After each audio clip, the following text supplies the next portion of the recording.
Quand votre père vous répète que vous n'arriverez jamais à rien, vous finissez par le croire.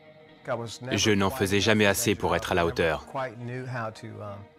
Je ne savais jamais comment plaire à mon père, ou bien faire en sorte qu'il soit fier de moi et puisse jouir un peu de la vie. Je me sentais sans cesse responsable de sa colère, me disant que c'était peut-être à cause de ce que je faisais de mal.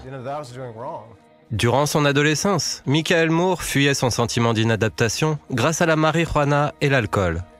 Cela me donnait un éphémère sentiment d'euphorie. Lorsque je me déconnectais ainsi de mon environnement, plus rien n'avait d'importance. En secondaire, sa consommation de drogue empira et sa relation avec son père se dégrada. Lorsque Michael fut pris en train de voler un sac dans une voiture, son père explosa. Il a commencé à me battre, à me frapper, à me parler très durement, répétant que je n'arriverais jamais à rien. Ça a été une expérience très traumatisante. J'en ai conclu que, quelles qu'aient été les chances de relation avec mon père, elles avaient certainement été complètement anéanties suite à cet incident. Ça m'a fait mal, très mal. Et à partir de ce moment, j'ai commencé à boire de l'alcool pratiquement tous les jours, ou presque. Michael termina ses études et décrocha un emploi lucratif en tant que géomètre. Extérieurement, tout avait l'air bien. Je possédais la plupart des choses qu'un jeune homme pouvait désirer. Mais à l'intérieur, j'étais un homme brisé, c'était le chaos. Plus j'achetais des choses, plus j'essayais d'en tirer de la satisfaction, et plus le désir d'abuser de substances se faisait sentir. Dans la vingtaine, Michael se maria et créa une famille. Il possédait un bureau de géomètre qui fonctionnait bien, mais la pression qui accompagnait ce travail devint ingérable. Je ne savais pas comment gérer mes émotions.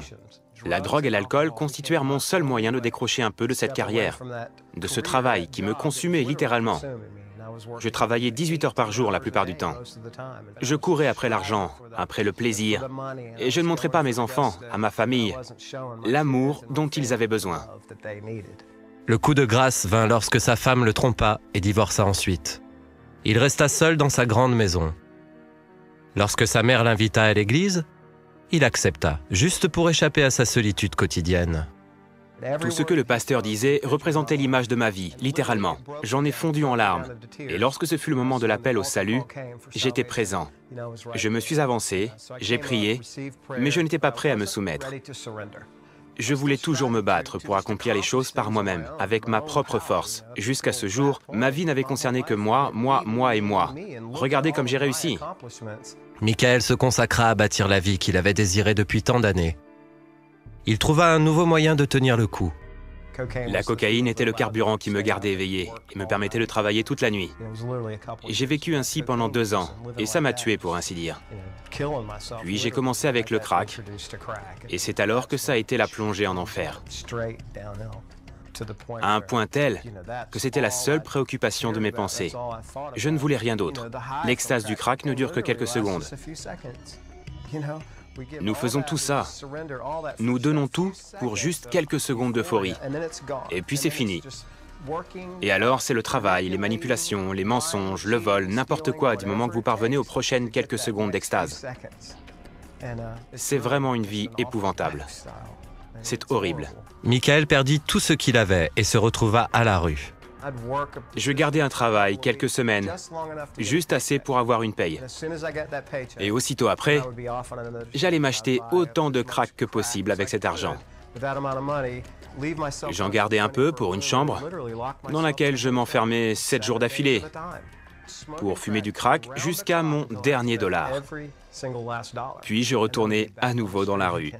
Pendant des années, Michael vécut dans des squats de drogués, des centres d'accueil pour sans-abri et des chambres de motel. Un soir qu'il était fatigué et affamé, il appela sa mère à l'aide. Ma mère avait l'habitude que je l'appelle pour la supplier de m'envoyer de l'argent. Mais ce soir-là, j'ai dit « Maman, je suis à Savannah. Je ne demande pas d'argent, mais j'ai faim. Je n'ai pas mangé depuis des jours. Pourrais-tu m'amener un sandwich ou quelque chose d'autre ?» Ma mère avait raccroché. C'est à ce moment que j'ai réalisé que j'étais une épave et que j'avais besoin d'aide. Il était impossible de m'en sortir tout seul. Je ne pouvais pas m'en sortir. J'avais besoin d'aide. Allongé sur le sol d'un centre d'accueil, Michael ouvrit une Bible et ses yeux tombèrent sur un verset qui changea sa vie. J'avais besoin de Dieu, je le savais, et je suis tombé sur les Proverbes 3, 5, 6. Dieu dit, « Si tu me fais confiance de tout ton cœur, et si tu ne t'appuies pas sur ton intelligence, si tu recherches ma volonté dans toutes tes voies, je dirigerai tes pas. » C'était la première fois de ma vie que Dieu me parlait. La Bible est devenue vivante. Dieu était plus réel que n'importe quoi d'autre, et il me disait, « Je dirigerai tes pas. » Ma vie n'avait été qu'une série de voies sans issue jusqu'à ce point. Et j'avais besoin de cette parole, j'avais besoin de quelqu'un pour me diriger, et Dieu me disait de simplement lui faire confiance. Michael donna sa vie à Jésus-Christ. Il suivit un programme de désintoxication et de formation de disciples de 8 mois avec le Centre de formation biblique de la mission de Savannah. C'est là que j'ai pu plonger dans la parole de Dieu et découvrir qui il est, ce qu'il pense de moi, ce qu'il attend de nous, mais aussi qu'il est un Dieu d'amour, rempli de grâce. Avoir une relation avec votre Père, savoir qu'il est satisfait de vous, malgré vos mauvaises actions, qu'il est fier de vous, peu importe ce qu'a été votre passé. Michael fut libéré de sa dépendance au crack. Il se réconcilia avec son père et partagea avec lui l'amour de Dieu qui lui avait apporté la paix. J'ai obtenu ce dont j'avais besoin, ce pourquoi j'avais été créé, celui que j'avais cherché toute ma vie. Et j'étais à présent avec lui. J'ai découvert le réconfort que j'avais toujours recherché dans cette relation personnelle avec Dieu. Vous pouvez essayer et encore essayer de vous racheter par vous-même. Vous pouvez tout essayer par vos propres forces. Mais le seul moyen de vaincre ce monde, c'est d'accepter Jésus-Christ et de recevoir l'amour qu'il a pour vous. Dans notre vie qui gagne, dans notre monde où la vie défile à une vitesse vraiment si vertigineuse, où les jours passent comme un éclair, où il nous arrive de nous replier sur nous-mêmes pour nous protéger de ce qui nous entoure et qui nous blesse le plus souvent, le bonheur et la joie que nous recherchons tant sont si éphémères.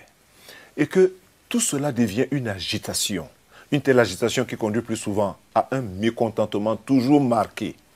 Mais il ne faut pas laisser la déception, la rancœur, la fatalité et le désespoir, et même la haine, nous gagner et nous ronger. La Bible, qui est la parole de Dieu, nous indique une issue vers la paix du cœur et la joie véritable, celle du cœur toujours. Car il est bon de savoir que le monde de demain ne sera pas transformé en un monde plus meilleur devant nous.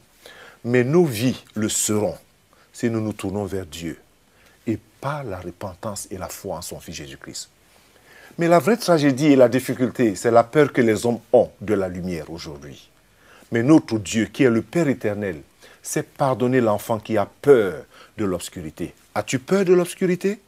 Car bien que le monde soit plein de souffrances, comme l'a dit Helen Keller, il y a aussi de très grandes victoires dans ce monde. Ça, on peut le dire. Parce que le plus important n'est pas de savoir qui commence le match, mais plutôt qui le termine. Et quelle prière faire dans notre besoin, en ce moment même.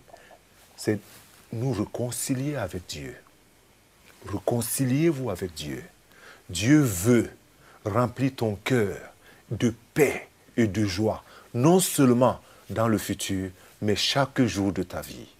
Dieu veut remplir ton cœur de joie et de paix, non seulement pour le futur et dans le futur, mais chaque jour de ta vie.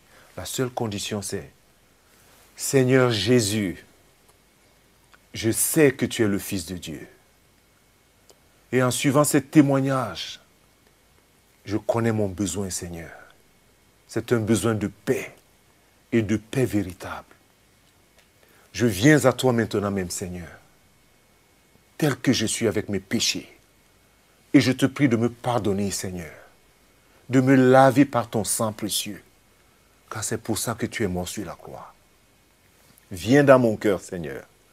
Change ma vie. Change mon attitude.